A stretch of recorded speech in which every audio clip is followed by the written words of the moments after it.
Jeste li ikad dodali sodu bikarbonu u deterdžent za suđe? U današnjem videu pokazat ću vam što se događa kada kombiniramo ova dva sastojka uz nekoliko jednostavnih dodataka. Na kraju vas čeka odličan bonus trik koji će vam biti koristan cijeli život. Zato ostanite do kraja videa. Za početak, u posudu ulijte oko 100 ml deterdženta za suđe. Prijatelji, napišite nam odakle ste. Možda smo susjedi.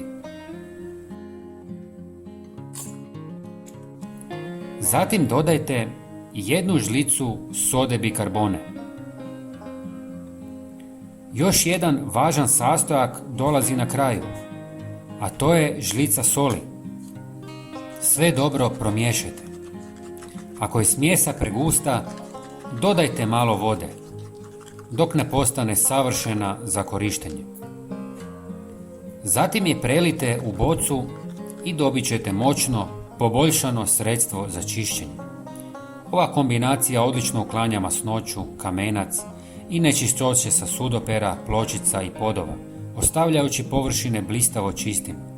Osim toga, sol pomaže u sprječavanju nakupljanja bakterija i neugodnih mirisa. S minimalnim troškom dobijete gotovo pola litre univerzalnog sredstva za čišćenje koje štedi novac i vrijeme. No to nije sve. Smjesu možete koristiti i za održavanje odvoda.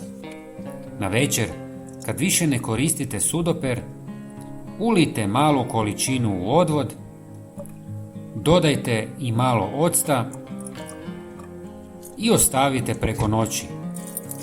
Soda bikarbona razgrađuje nečistoće i neutralizira mirise. Deterdžent uklanja masnoće, ocat rastvara kamenac, a sol dodatno dezinficira i sprječava začepljenje. Primijenite ovaj postupak jednom tjedno i vaš će odvod uvijek ostati čist i funkcionalan.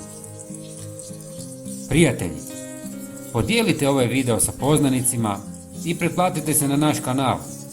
Hvala vam na podršci i vidimo se u sljedećem videu.